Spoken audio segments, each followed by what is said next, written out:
नुक्कड बाल साहित्य संमेलनाच्या 4थ्या सत्रात मी आपल्या सर्वांचे स्वागत करते. या सत्रासाठी मी मधुवंती पेठे यांना मंचावर येण्यासाठी आमंत्रित करते. त्या खास तुमच्या भेटीला मुंबईहून आल्या आहेत आणि फक्त 15 मिनिटं असे हे सत्र चालेल. माझ्या सगळ्या बाल मित्रमैत्रिणींनो, किती मज्जा आहे तुमची.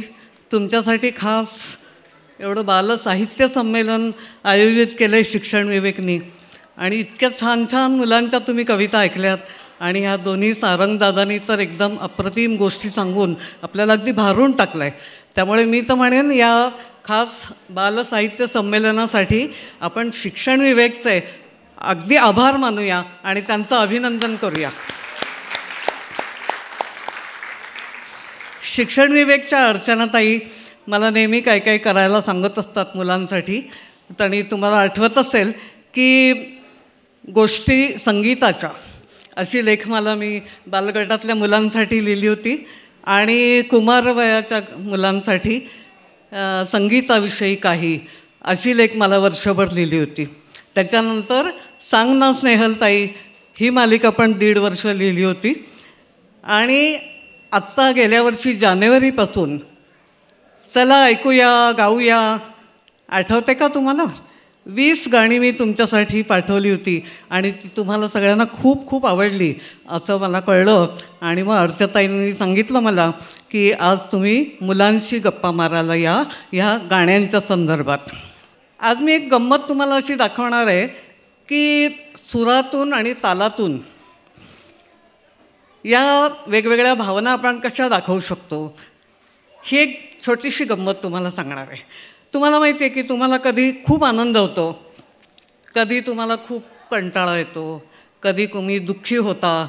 या सगळ्या वेगवेगळ्या भावना जेव्हा तुम्ही व्यक्त करता तेव्हा काय होतं माहिती आहे?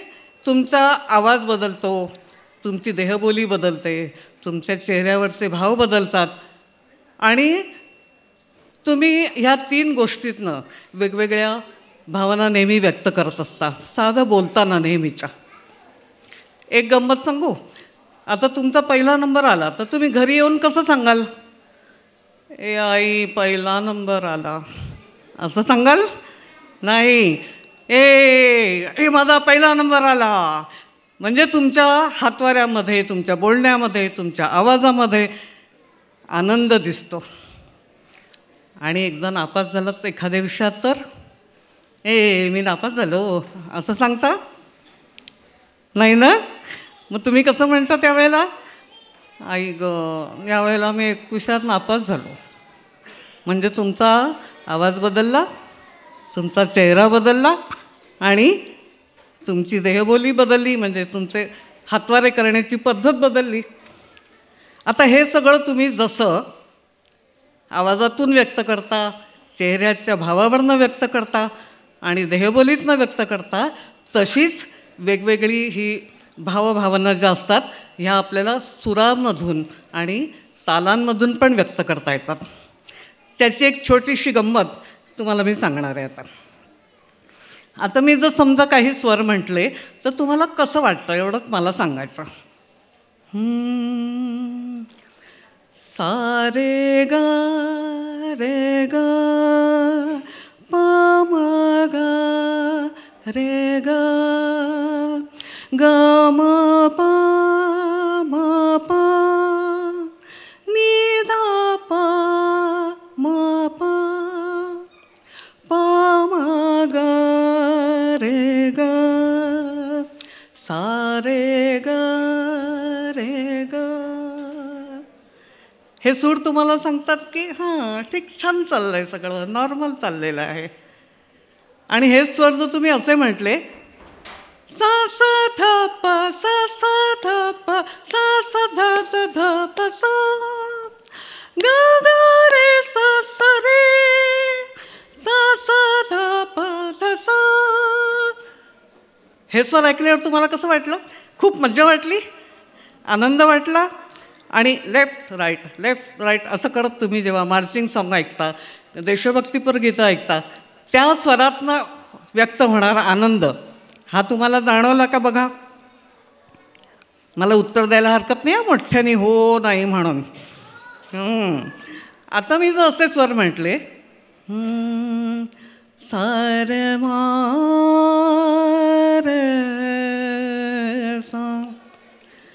रे म पदा म पद सा धा प म पद म रे सा रे म रे सा.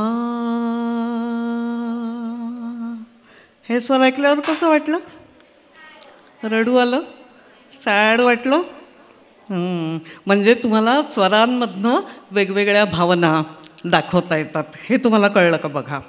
तसंच गाण्याची जी लय असते, स्पीड ज्याला म्हणतो आपण, गती, ती पण आपण जर वेगवेगळी वापरली ना तर त्याचा संबंध आपल्या नेहमीच्या रोजच्या वागण्याशी पण असतो. म्हणजे नेहमी तुम्ही असं रमत गमत शाळेत जातात, नेहमीची जी नॉर्मल लय असते चालण्याची, मग तुम्हाला क्लॅपिंग करायला सांगितलं, तुम्हाला आता 1 2 3 4 असं आपलं चाललं आहे हळूहळू, ही आपली रमत गमत चालण्याची नेहमीची लय असते. एखाद दिवशी खूप कंटाळा आला आहे शाळेत जायचा, काही करायचा, की तुम्ही कसं चालता? 1 2 3 असं वाटतं तुम्हाला की तुम्ही कंटाळला आहे असं चालत असलात तर. आणि खूप मज्जा आली, सुट्टी लागली, शेवटचा पेपर टाकून घरी आलात की कसं येता? 1 2 3 4 1 2 3 4 1 2.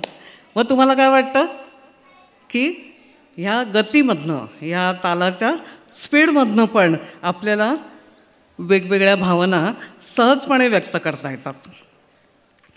आता दुसरी एक गंमत तुम्हाला दाखवणार आहे. तुम्हाला वाद्य कोणती कोणती माहिती आहेत? नावं सांगता येतील? कोणती कोणती नावं माहिती आहेत? हां, आणि अरे वा वा वा वा वा, भरपूर माहिती आहे तुम्हाला. आता मी एक गंमत करणार आहे. मी तुम्हाला एक 10 सेकंद असा एक आवाज ऐकवणार, डोळे मिटून शांतपणे ऐकायचा, आणि ते वाद्य कोणतं असं तुम्हाला ओळखता येतं का हे पाहायचं आहे आपल्याला. मला नाव सांगा हां नंतर, आहे ना?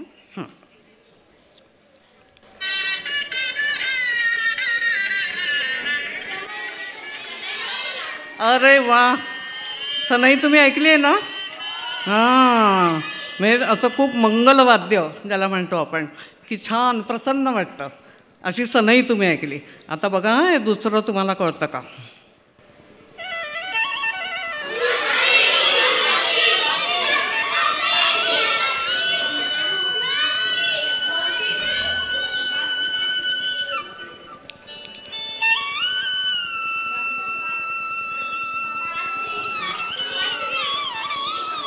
कोणतं?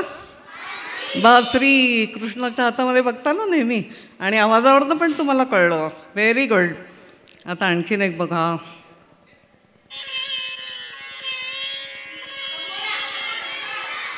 ऐका, थोडं ऐका आधी.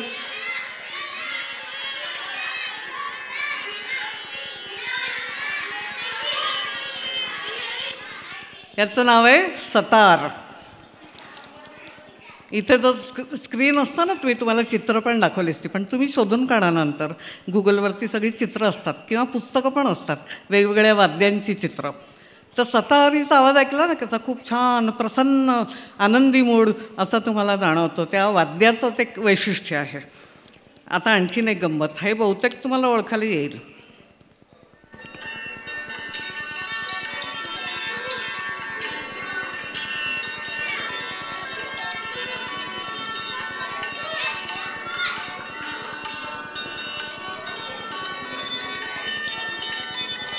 बरोबर, याला म्हणतात संतूर.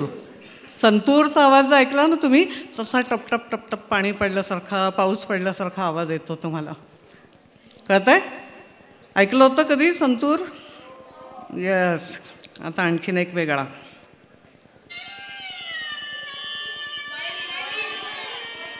ऐका आधी.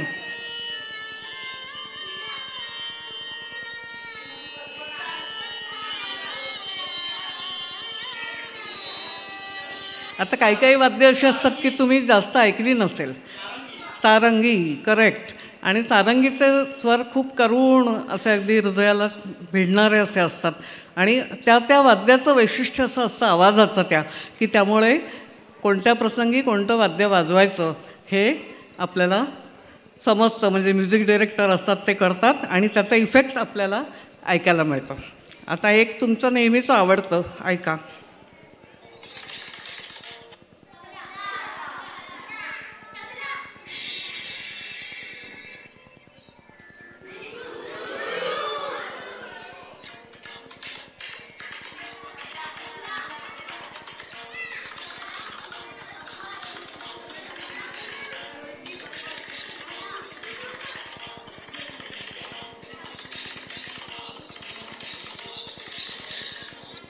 येस, तबला सगळ्यांना आवडतो ना?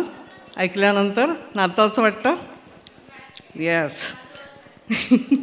आता हे वेगवेगळ्या वाद्यांचे तुम्ही आवाज ऐकले. आता तुम्हाला एक गंमत अशी ऐकायची आहे.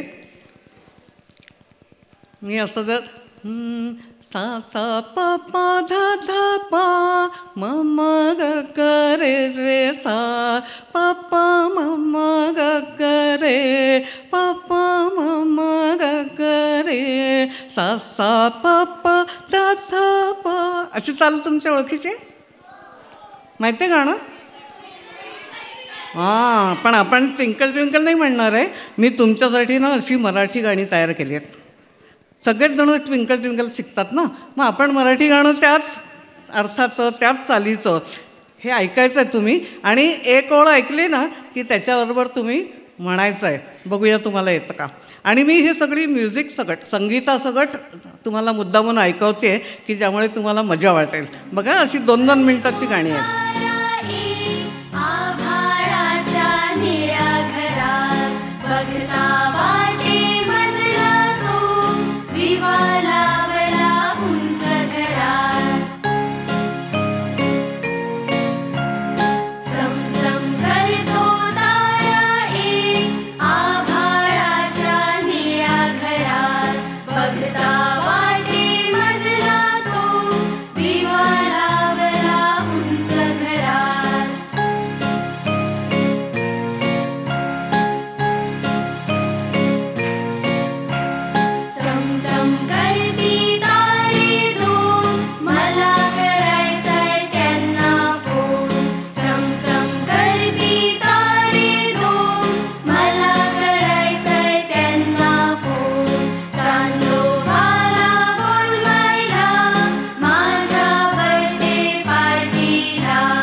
तर तुम्हाला अशी नवीन नवीन गाणी ऐकायची असेल तर माझं यूट्यूब चॅनल आहे मधुवंती पेठे. त्याच्यावर तुम्हाला भरपूर गाणी ऐकायला मिळतील. मुलांची गाणी ऐका, मज्जा करा. ऐकूया, गाऊया.